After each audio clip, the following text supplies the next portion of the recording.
Hello dear students, मी दिगंबर माळी स्वागत करतो तुम्हा सगळ्यांचं आपल्या यूट्यूब चॅनलमध्ये। विद्यार्थी मित्रांनो, MST CETचा रिझल्ट लागल्यानंतर आपण ॲडमिशन प्रोसेसला सामोरं जात असतो आणि या ॲडमिशन प्रोसेसमध्ये आपल्या मनामध्ये असंख्य असे प्रश्न असतात, डाऊट्स असतात की ज्यांची सर्वसाधारणपणे आपल्याला उत्तरं कुठे भेटत नाही।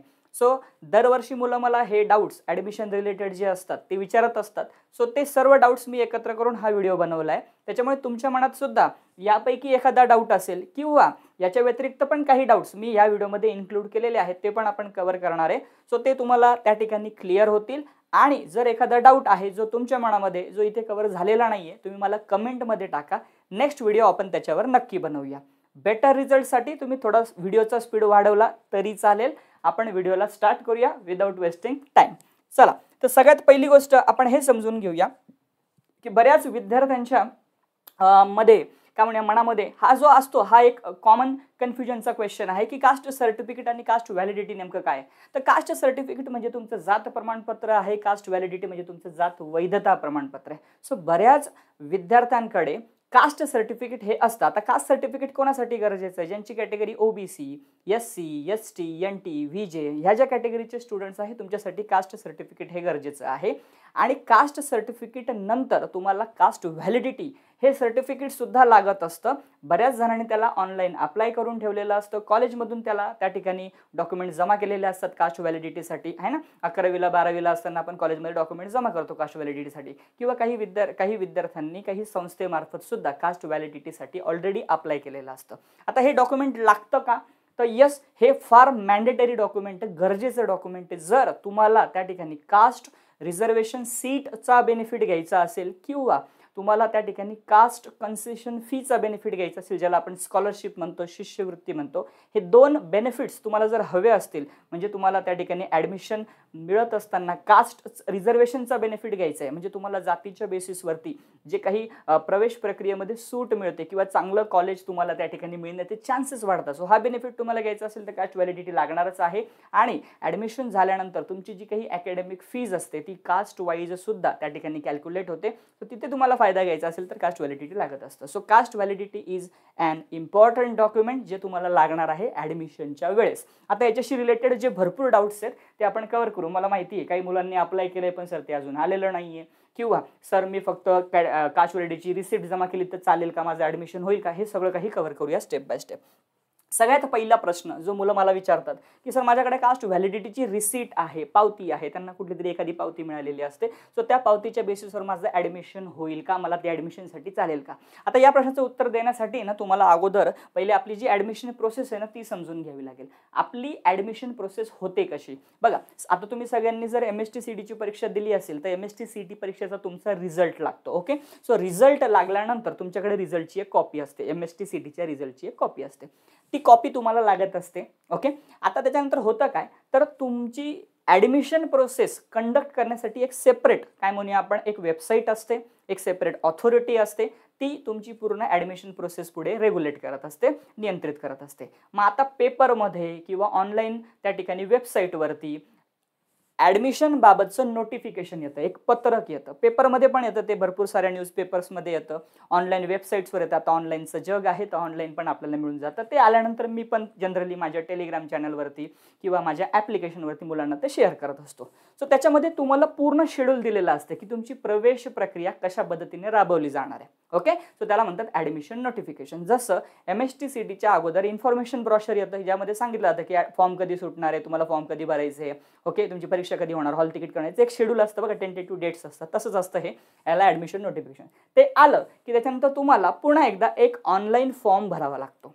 त्या ऑनलाईन फॉर्ममध्ये पुन्हा एकदा तुम्ही तुमचे सर्व डिटेल्स हे त्या ठिकाणी टाकत असतात, म्हणजे ज्यामध्ये तुमचं नाव आलं, तुमची कास्ट आली, तुमची कास्ट ते झाल्यानंतर तुम्हाला MST CETला किती मार्क्स मिळाले, तुम्हाला मिळालेले 12वीची पर्सेंटेज वगैरे वगैरे वगैरे, हे सगळ्या डिटेल्स तुमच्या ज्या बेसिक आहेत ते तुम्हाला पुन्हा एकदा ऑनलाईन फॉर्ममधून भराव्या लागतात आणि तो फॉर्म त्या ठिकाणी तुम्हाला सबमिट करावा लागतो। एकदा का तुम्ही फॉर्म सबमिट केला की त्याच्यानंतर पुढची स्टेप होते ती आहे तुमची बाळांनो, आता इथे ना जनरली इथं डॉक्युमेंट व्हेरिफिकेशन आणि इथे ना एक मेरिट लिस्ट हा एक ऑप्शन राहून गेलाय. ओके, मी तो ऍड करून घेतो.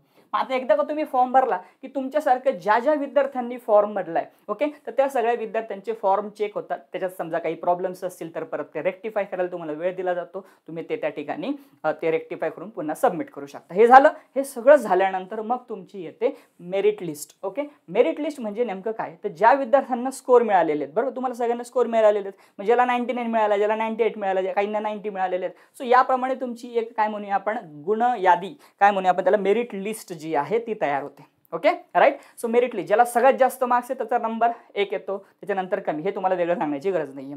ते झाल्यानंतर मग त्या मेरिट लिस्ट पण 2 असतात. सगळ्यात अगोदर प्रोव्हिजनल मेरिट लिस्ट येते आणि त्याच्यानंतर फायनल मेरिट लिस्ट येते. Okay, right. आता त्याच्यासोबतच तुम्ही जे काही डॉक्युमेंट्स तुमच्या फॉर्म मध्ये मेन्शन केलेले आहेत, म्हणजे फॉर एक्झाम्पल तुम्ही मेन्शन केलेलं आहे कास्ट सर्टिफिकेट, तुम्ही टाकलंय की समजा तुमची कॅटेगरी ओबीसी, आपण थोड्या वेळासाठी असं गृहीत धरूया की तुम्ही कॅटेगरी टाकली ओबीसी. सो ओबीसी साठी तुम्ही काय टाकलं, तिथे कास्ट सर्टिफिकेट आहे का, यस आहे. तुम्ही टाकले कास्ट व्हॅलिडिटी सर्टिफिकेट तुमच्याकडे आहे का, तर तुम्ही समजा तुमच्याकडे आहे तर चांगलीच गोष्ट आहे, त्याच्यामुळे तो काही प्रॉब्लेमच नाही. पण समजा तुमच्याकडे नाहीये, ओके, पण तुम्हाला काही दिवसात ते भेटणार आहे म्हणून तुम्ही ते टाकलंय की यस माझ्याकडे आहे असं टाकलंय तुम्ही. ओके, तर आता अशा वेळेस काय होईल, तर तुम्हाला त्या ठिकाणी एक FC सेंटर असतं. ओके, FC सेंटर मध्ये, आता FC सेंटर काय प्रकार आहे, तर FC सेंटर म्हणजे तुमच्या एरियातले असे काही कॉलेजेस असतात की जिथे जाऊन तुम्ही तुमचे डॉक्युमेंट्स व्हेरीफाय करू शकता. Okay, right. म्हणजे तुम्हाला काय करायचं आहे, तुम्ही जे फॉर्म मध्ये तुमच्या ऑनलाईन फॉर्म मध्ये जो फॉर्म भरला ऍडमिशनसाठी, ओके, हा फॉर्म आणि MSTCTच्या वेळेस जो तुम्ही फॉर्म भरला तो वेगवेगळे आहे बरं का, कन्फ्युजन करू नका. मी तुम्हाला इथे ऍडमिशनसाठीचा ऑनलाईन फॉर्म म्हणतो. हा जो तुम्ही फॉर्म भरलेला आहे त्या फॉर्ममध्ये तुम्ही जेवढे पण डॉक्युमेंट्स टाकले ते सर्व ओरिजिनल डॉक्युमेंट्स घेऊन तुम्हाला त्या सेंटरला जावं लागतं, त्या कॉलेजला जावं लागतं जे तुम्हाला नेमून दिलेलं आहे. भरपूर असतात कॉलेज, आपल्या एरियातले भरपूर कॉलेजेस असतात, तर तिथे जायचं, तिथे तुम्ही तुमचे सगळे ओरिजिनल डॉक्युमेंट्स दाखवायचे. आता इथे तुमचं काम, तुमच्या तुमच्याकडे समजा कास्ट व्हॅलिडिटीची रिसिप्ट आहे त्याच्यावर होऊ शकतं. ओके, ते म्हणतील तुम्हाला, ते कदाचित अलो पण करतील, चला ठीक आहे याच्याकडे रिसिप्ट आहे, इथपर्यंत तुमचं काम चालू शकतं. Okay, right. पुढे मग आता एकदा ते झालं की त्याच्यानंतर डॉक्युमेंट व्हेरीफाय झालं, सगळं सक्सेसफुल झालं. आता सुरू होते सेंट्रलाइज ऍडमिशन प्रोसेस, ज्याला आपण कॅप राऊंड म्हणतो. आता कॅप राऊंड प्रकार म्हणजे काय, की तुम्हाला ज्या फील्डला जायचं, समजा एखाद्या विद्यार्थ्याला फार्मसीला जायचंय. ओके, सो फार्मसीला जाण्यासाठी ऑब्व्हियसली त्याला माहिती की महाराष्ट्रामध्ये इतके सर्व कॉलेजेस आहेत, मग त्याला कुठल्या कॉलेजला ऍडमिशन घ्यायचंय. ओके, तर त्याप्रमाणे तो एक कॉलेजेसची यादी बनवेल आणि त्याला म्हटलं जातं प्रेफरन्स लिस्ट किंवा प्रेफरन्स लिस्टच म्हणूया आपण त्याला. ओके, प्राधान्यक्रम ज्याला म्हणूया किंवा प्राधान्यक्रमाची यादी म्हणूया आपण, ज्यामध्ये तुम्हाला काय करायचं असतं की तुम्हाला ज्या कॉलेजला ऍडमिशन पाहिजे ते कॉलेज 1 नंबरला टाकायचं. त्याच्यानंतर समजा तिथे नाही झालं तर 2 नंबरचं कॉलेज कुठे, की तुम्हाला तिथे नाही ऍडमिशन भेटलं तर कुठल्या कॉलेजला भेटलं चालेल, 2 नंबर 3 नंबर, अशा पद्धतीने मुलं यादी बनवतात कॉलेजेसची. तुमच्या स्कोर प्रमाणे ती यादी तुम्ही बनवायची आणि मग ती यादी बनवून तुम्ही त्या ठिकाणी कॅप राऊंडला सामोरं जायचं. क्लिअर झालं. आता सपोज कॅप राऊंड थ्रू तुम्ही सामोरं गेले, तुमचा नंबर समजा 2 नंबरच्या कॉलेजला लागला. तुम्ही कॅटेगरी कोणती टाकली होती, ओबीसी. हे नीट समजून घ्या, हे किचकट सगळ्यात. ओके, समजा तुमचा नंबर 2 नंबरच्या कॉलेजला लागला, म्हणजे तुम्हाला 2 नंबरचं कॉलेज हे अलॉट झालं. अलॉट म्हणजे तुम्हाला त्या ठिकाणी नेमलं गेलं. क्लिअर आहे. आता हे 2 नंबरचं कॉलेज तुम्हाला का अलॉट झालं, तर त्या कॅटेगरीचं मेरिट इथे मॅच झालं, कदाचित ओबीसी या कॅटेगरीचं मेरिट मॅच झालं म्हणून तुम्हाला ते 2 नंबरचं कॉलेज अलॉट झालं. कॉलेज अलॉट झाल्यानंतर पुढच्या 3 ते जनरली एक टाइम ठरवतं. ओके, तर पुढच्या 3-5 दिवसामध्ये, अंदाजे सांगतो मी तुम्हाला, पुढच्या 3 ते 5 दिवसांमध्ये तुम्हाला कॉलेजला जाऊन, जो काही कॉलेज तुम्हाला ज्या वेळेस तुम्हाला त्या अलॉटमेंटसाठी रिपोर्टिंग टाइम दिलेला असतो त्यावेळेस जाऊन पुढच्या 3 ते 5 दिवसामध्ये कॉलेजला जायचंय, तुमचे सर्व ओरिजिनल डॉक्युमेंट्स घेऊन, आणि तिथे तुम्हाला ऍडमिशन घ्यायचं. आता इथे खरी गंमत आहे. इथे गंमत काय आहे, तर तुम्ही ज्या कॉलेजला जाणार आहे तर ते कॉलेज चेक करेल की तुमची कॅटेगरी कोणती, ओबीसी आहे. मग तुम्हाला ते सर्व डॉक्युमेंट्स मागेल. तुम्हाला MSTCTचा रिझल्ट मागतील ओरिजिनल, तुमचं त्या ठिकाणी लिव्हिंग सर्टिफिकेट्स मागतील, तुमचं काय आधार कार्ड वगैरे असेल ते सगळे डॉक्युमेंट्स जमा होतील. 10वी-12वीचे रिझल्ट्स, पासिंग सर्टिफिकेट सगळं जमा होईल. त्या व्यतिरिक्त तुम्ही ओबीसी आहात म्हणून तुमचं कास्ट सर्टिफिकेट सुद्धा जमा होईल आणि त्यासोबत कास्ट व्हॅलिडिटी सर्टिफिकेट पण तुम्हाला मागितलं जाईल. ओके, आता इथे मात्र तुम्हाला कास्ट व्हॅलिडिटी सर्टिफिकेट ओरिजिनल द्यावं लागेल कॉलेजला. इथे तुम्हाला रिसीट देऊन चालणार नाही. ओके, ओरिजिनलच कास्ट व्हॅलिडिटीचं सर्टिफिकेट लागणार आहे. जर तुम्ही ते दिलं तर तुमची ही जी अलॉट झालेली जी जागा आहे तिथे तुम्ही ऍडमिशन घेऊ शकता. म्हणजे तुम्हाला त्या ठिकाणी सीट रिझर्वेशनचा बेनिफिट मिळाला आणि फी कन्सेशनचा पण बेनिफिट मिळाला. क्लिअर आहे. पण आता इथे जर तुम्ही कास्ट व्हॅलिडिटीचं ओरिजिनल डॉक्युमेंट प्रोड्यूस नाही करू शकले, म्हणजे तुम्ही कॉलेजला नाही देऊ शकले, ओके, किंवा तुमच्याकडे ते नाही आहे त्या क्षणाला, तर तुमची अलॉट झालेली जागा ही तुमच्या हातातून जाणार, तुमची अलॉटमेंट त्या ठिकाणी कॅन्सल होणार. क्लिअर झालंय सर? मग म्हणजे मला ऍडमिशन त्या कॉलेजला नाही घेता येणार का? तर नाही घेता येणार. मग सर माझं पुढचं कसं फ्युचर कसं? आता याच्यात टेन्शन घ्यायची गरज नाही. ऍक्च्युली ती टेन्शनचीच म्हणजे काय म्हणूया आपण गोष्ट आहे. पण ती काय आता इथं काय प्रॉब्लेम्स होणार आहे ते समजून सांगतो. आता इथे तुमची अलॉटमेंट कॅन्सल झाली. ओके, तुम्ही ऍडमिशन घेतलं होतं म्हणजे तुम्ही फॉर्ममध्ये ओबीसी म्हणून पार्टिसिपेट झाले होते. आता तुमच्याकडे कास्ट व्हॅलिडिटी सर्टिफिकेट नाहीये. आता तुमचं ती अलॉटमेंट कॅन्सल झाल्यानंतर तुमची आता काय म्हणूया पुढची प्रोसेस ही ओपन कॅटेगरीमधून होणार. ओके, म्हणजे तुम्ही ओपनमध्ये कन्वर्ट होणार. इथे एक छोटीशी प्रोसेस असते ती तुम्हाला फॉलो करावी लागेल. ओपनमध्ये तुम्ही कन्वर्ट होणार आणि ओपनमध्ये कन्वर्ट झाल्यानंतर कॅप राऊंड 1 तर तुमच्या हातातून आता गेलेला आहे. ओके, आता हा जो काही आपण बोलत होतो हे कॅप राऊंड 1 बद्दल बोलत होतो. ओके, कॅप राऊंड 1 बद्दल बोलत होतो. कॅप राऊंड 1 बद्दल बोलत होतो. आता तुम्ही कॅप राऊंड तुमच्या हातातून गेला किंवा घालवला गेला असं आपण म्हणूया. आता तुम्ही ओपनमध्ये कन्वर्ट झाले म्हणून तुम्हाला इथे छोटीशी एक प्रोसेसिंग फी जमा करावी लागते. कारण की तुम्ही नीट आठवा जरा, ज्यावेळेस MST CETचे आपण फॉर्म भरले होते त्यावेळेस ओपन कॅटेगरीच्या मुलांकडून जास्त फी घेतली होती आणि ओबीसी कॅटेगरीच्या मुलांकडून कमी घेतली. सो जो काही डिफरन्स अमाऊंट येतो तुमच्याकडून CET सेल त्या ठिकाणी घेत असतं, कव्हर करत असतं. ओके, सो तुम्हाला तिथे एक नॉमिनल प्रोसेसिंग फी जमा करावी लागेल, छोटीशी प्रोसेस करावी लागेल, तुमचं ऍडमिशन ओपनमध्ये कन्वर्ट होईल. आणि आता तुम्ही ओपनमध्ये कन्वर्ट झाल्यानंतर कॅप राऊंड 2 ला त्या ठिकाणी सामोरं जाणार. ओके, कॅप राऊंड 2 मध्ये पुन्हा एकदा तुम्ही अशा पद्धतीने प्रेफरन्स फॉर्म भरणार, पुन्हा कॉलेजेसची नाव टाकणार 1 2 3 4. आता इथे कॅप राऊंड 2 ला आता तुम्ही बघा, कॅप राऊंड 1 ला तुम्ही समजा हे कॉलेजेसची नाव टाकली होती. समजा असं समजूया आपण की तुम्ही जी लिस्ट टाकली होती कॅप राऊंड 1 मध्ये ती सेम लिस्ट तुम्ही कॅप राऊंड 2 मध्ये टाकली. कॅप राऊंड 1 मध्ये तुम्हाला 2 नंबरचं कॉलेज मिळालं होतं. आता इमेजिन करा 2 नंबरच्या कॉलेजला ज्या विद्यार्थ्यांची अलॉटमेंट झाली होती त्या सर्व विद्यार्थ्यांनी ऍडमिशन घेऊन टाकलं. आता जागा कमी आहे आणि आता दुसऱ्या राऊंडला तुम्हाला 2 नंबरचं कॉलेज नाही मिळालं, 1 तर नाही मिळालं, 2 पण नाही मिळालं, 3 पण नाही मिळालं, 4 मिळालं. तर तुम्हाला 4 नंबरच्या कॉलेजला आता ऍडमिशन घ्यावं लागेल. तुम्ही असं म्हणू नाही शकत की नाही मला 2च नंबरचं कॉलेज पाहिजे, तर नाही भेटणार. आणि सगळ्यात मेन म्हणजे आता तुम्ही ओपन मधून जाणार आहात तर तुम्हाला मिळणारा कास्ट रिझर्वेशनचा बेनिफिट गेला आणि फी कन्सेशनचा बेनिफिट पण गेला. तुम्हाला आता इथे या कॉलेजला पूर्ण फीज जी ओपन कॅटेगरीचे स्टुडंट्स जमा करतात ती तुम्हाला जमा करावी लागेल. आता इथे प्रॉब्लेम 2-3 झाल्या. एक, फीजचा आपल्याला त्या ठिकाणी भुर्दंड बसला, म्हणजे आता आपल्याला फीज जमा करायला लागणार जास्त. दुसरा आपल्याला प्रॉब्लेम असा होतो की कॅप राऊंड 1 मध्ये सर्व कॉलेजेसच्या सगळ्या सीट्स रिकाम्या असतात, व्हॅकंट असतात. बरोबर आहे, म्हणजे ऍडमिशन चांगल्या कॉलेजला होण्याचे चान्सेस जास्त असतात. पण आता आपल्याकडे कास्ट व्हॅलिडिटी नव्हतं, आपण कॅप 2 ला गेलो आणि आता कॅप 2 ला गेल्यामुळे सगळ्या कॅप राऊंड 1 ला ऍडमिशन झाल्यानंतर ज्या उरलेल्या जागा होत्या त्या उरलेल्या जागांवरतीच तुम्हाला ऍडमिशन, म्हणजे ऍडमिशन चांगल्या कॉलेजला मिळण्याचे चान्सेस पण कमी झाले. सो हे सगळे प्रॉब्लेम्स असतात. सर मग याच्यातून आम्ही कसं बाहेर यायचं? इथे 2 पर्याय आहेत, मी तुम्हाला नीट समजून सांगतो. पहिला पर्याय असा आहे, ज्या विद्यार्थ्यांकडे कास्ट व्हॅलिडिटी आहे त्यांना तर काही प्रॉब्लेमच नाहीये, पण ज्यांच्याकडे नाहीये त्यांच्यासाठी 2 पर्याय सांगतोय. पहिला पर्याय असा आहे की जर तुम्हाला कन्फर्म माहिती आहे की बाबा ऍडमिशन जेव्हा जेव्हा माझी अलॉटमेंट होणार आहे आणि ज्यावेळेस मी कॉलेजला ऍडमिशन घ्यायला जाणार आहे तोपर्यंत मला कास्ट व्हॅलिडिटी सर्टिफिकेट भेटणारच आहे, माझ्या हातात असणारच आहे, तरच मी तुम्हाला सांगेल की तुम्ही तुमची कॅटेगरी ऍडमिशन नोटिफिकेशन आल्यानंतर जेव्हा ऑनलाईन फॉर्म भरणार आहात तिथे मेन्शन करा, त्या कॅटेगरी थ्रूच कॅप राऊंडला सामोरं जा. जर तुम्हाला कन्फर्म माहिती आहे, फिक्स माहिती आहे की मला कास्ट व्हॅलिडिटी सर्टिफिकेट भेटून जाईल एवढ्या 7-8 दिवसामध्ये किंवा ऍडमिशनच्या अगोदर, तर तुम्ही टाका. समजा तुम्हाला वाटतंय की डाऊटफुल आहे, नाही भेटू शकत, कदाचित मी उशिरा अप्लाय केलंय, चान्सेस फार कमी आहेत, तर त्यावेळेस मी तुम्हाला सांगेल की तुम्ही या प्रोसेसला फॉलो करत असताना ओपन म्हणूनच सामोरं जा, ओबीसी म्हणून जाऊ नका. ओके, तुम्ही फॉर्म भरताना ओपनच ही तुमची कॅटेगरी टाका. ओके, आता ओपन कॅटेगरी टाकल्याने बेनिफिट एवढाच होणार आहे की जेव्हा तुम्ही कॅप राऊंड 1 ला कॉलेजेसची नावं टाकणार तिथे तुम्हाला चान्सेस आहेत की चांगलं कॉलेज भेटू शकतं. बरोबर आहे, कारण की तुम्ही परत या सगळ्या प्रॉब्लेम्समध्ये अडकणार नाही. ओके, हा पण तिथे प्रॉब्लेम हा झाला की तुम्ही ओपन टाकल्यामुळे तुम्हाला कॉलेजची पूर्ण फी भरावी लागेल. आता याला टॅकल कसं करायचं? याला टॅकल करण्यासाठी बाळांनो मी तुम्हाला इथे एक छोटासा ऑप्शन सांगतोय and that is TFWS scheme. Okay, आता हा काय प्रकार आहे? याला म्हटलं जातं ट्युशन फी वेवर स्कीम. ओके, आता या स्कीम अंतर्गत प्रत्येक कॉलेजेसला 5% सीट्स या त्या ठिकाणी आपण म्हणूया की सांभाळून ठेवलेल्या असतात. म्हणजे समजा एखाद्या कॉलेजला 100 जागा आहे, त्याच्यातल्या 5 जागा ह्या त्या कॉलेजमध्ये TFWS अंतर्गत भरल्या जातात किंवा तिथे अलॉटमेंट होत असते. म्हणजे काय असतं तर त्या कॉलेजची जी काही ट्युशन फीज असते ती त्या ठिकाणी तुम्हाला वेव ऑफ होते. वेव ऑफ म्हणजे माफ केली जाते. मग तुम्ही त्या ठिकाणी जर 5% काय म्हणूया आपण, तुम्ही जर TFWS चा बेनिफिट घेतला तर तुम्ही त्या ठिकाणी 5% जर बसले, म्हणजे तुमचा नंबर जर TFWS थ्रू लागला तुम्हाला ट्युशन फी भरायची गरज नाहीये. आता ऑब्व्हियसली जसं तुम्हाला वाटतं की अरे भारी स्कीम आहे, तसं प्रत्येक विद्यार्थ्याला वाटतं.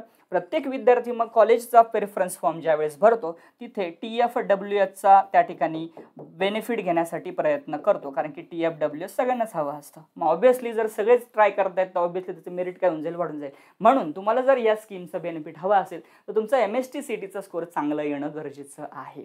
आय होप तुम्हाला हे क्लिअर झालेलं आहे. सो हा एक ऑप्शन तुमच्यासाठी अवेलेबल आहे TFWSचा. ओके, जिथे जाऊन तुम्ही ॲडमिशन घेऊ शकता. आता सेकंड थिंग अशी आहे की सर TFWS मध्ये पण माझं मेरिट बसत नाही आहे, तर मग मी काय करू? तर याच्या व्यतिरिक्त जनरली एक SEBC आणि एक EWS असे 2 सर्टिफिकेट्स असतात. याच्याबद्दल मी या व्हिडिओमध्ये जास्त बोलत नाहीये, पण ह्या 2 स्कीम्स सुद्धा आहे ज्या अंतर्गत ज्या पालकांचं उत्पन्न हे कमी असतं, म्हणजे साधारण 8 लाखाची मर्यादा काहीतरी आहे, त्याच्यापेक्षा कमी असतं, त्या विद्यार्थ्यांना काय म्हणजे इकॉनॉमिक वीकर सेक्शन किंवा स्पेशल इकॉनॉमिक बॅकवर्ड क्लासमध्ये अंतर्भूत करून त्यांना तुम्हाला त्या ठिकाणी थोडाफार बेनिफिट हा इन टर्म्स ऑफ स्कॉलरशिप घेता येऊ शकतो. सो त्याच्याबद्दल मी जास्त इथे इलॅबोरेट करत नाही, एक्सप्लेन करत नाहीये. तुम्ही याच्यासाठी एक करू शकता की तुमच्या आजूबाजूच्या ठिकाणी जे काही कॉलेजेस आहेत, जे डिग्री कॉलेजेस आहेत, जिथे इंजिनिअरिंग फार्मसी असे कोर्सेस रन केले जातात, त्या कॉलेजेसला पर्सनली व्हिजिट द्या आणि तिथे जाऊन जे ॲडमिशन डिपार्टमेंट आहे त्यांच्याशी हा विषय बोला. कारण की यावर्षी सध्या काही रूल्स आहेत का, कारण की भरपूर घोळ झाला आहे. मागच्या तुम्ही जर बघितलं तर ते मराठा रिझर्वेशन, तुम्हाला हा सगळा प्रकार माहिती आहे. ओके, त्याच्यामुळे आता सध्या काय ट्रेंड चालू आहे किंवा आता सध्या कशा पद्धतीने ॲडमिशन्स घेतले जाणार आहे, तर तुम्ही जर एखाद्या कॉलेजला जर व्यवस्थितपणे पर्सनली जाऊन व्हिजिट दिली तर दॅट कुड बी बेटर, तुम्हाला हा सॉर्ट आउट करता येईल विषय. Okay right. सो अशा पद्धतीने TFWSचं पण तुम्हाला बेनिफिट मिळू शकतो. माझे भरपूर स्टुडंट्सचं मागच्या वर्षी TFWS थ्रू ॲडमिशन झालं होतं आणि आज ते प्रचंड फायद्यामध्ये आहे. आणि बघा ना, ट्युशन फी आपली पूर्ण वाचून जाते. अजून काय महत्त्वाचा प्रश्न आहे, सर एखादं डॉक्युमेंट समजा माझ्याकडे नसेल तर माझं ॲडमिशन कॅन्सल होतं का? आता हे बघा कसं असतं माहिती का, की तुम्ही डॉक्युमेंट्स भरतायत ऑनलाईन फॉर्ममध्ये आणि जेव्हा तुम्ही ॲडमिशन घ्यायला जाता तेव्हा तुम्हाला ॲक्च्युली तर ते डॉक्युमेंट्स जमा करावेच लागतात ओरिजिनल. पण त्याच्या अगोदर पण एक स्टेप मी तुम्हाला सांगितली होती बघा. कोणती स्टेप सांगितली होती? डॉक्युमेंट व्हेरिफिकेशनची स्टेप सांगितली होती. हां, सो इथे तुमच्या अगोदर डॉक्युमेंटची स्क्रुटिनी केली आहे. ही डॉक्युमेंटची स्क्रुटिनी 2 पद्धतीने करता येते. एक FC सेंटरला जाऊन पण करता येते, घरबसल्या ऑनलाईन पण करता येते. सो इथे स्क्रुटिनी जर तुमची निघाली तर इथेच तुम्ही अडकतात, पुढे जातच नाहीये. तर तुम्हाला डॉक्युमेंट व्हेरिफिकेशनमध्येच डॉक्युमेंट्स लागतात. ओके, सो सगळे डॉक्युमेंट्स आपले रेडी पाहिजे.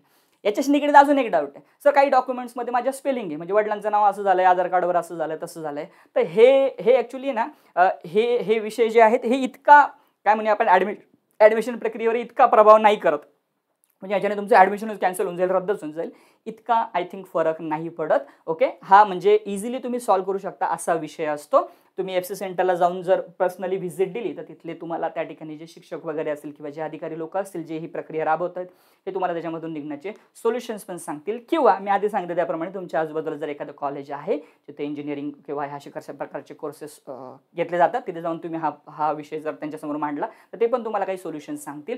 आणि सगळ्यात महत्त्वाचं म्हणजे काय, असं काही राहणारच नाही, स्पेलिंग मिस्टेक्स वगैरे तुमच्याकडे असं काही राहणारच नाही, हे आधीच क्लिअर करून ठेवा. म्हणजे सगळ्या ठिकाणी तुमचं नाव हे व्यवस्थित सेम आलं पाहिजे. आता तुम्ही 12वी नंतर जेव्हा तुमच्या शाळा सोडल्याचा दाखला घ्यायला जाणार आहात तर ज्या कॉलेजमध्ये तुम्ही जाणार आहात त्या कॉलेजमधून दाखला घेत असताना चेक करून घ्या व्यवस्थित तुमचं स्पेलिंग सगळं काही प्रॉपर बरोबर आहे का. क्लिअर आहे. सो मोस्ट ऑफ डाऊट्स मी या व्हिडिओमध्ये कव्हर अप केले.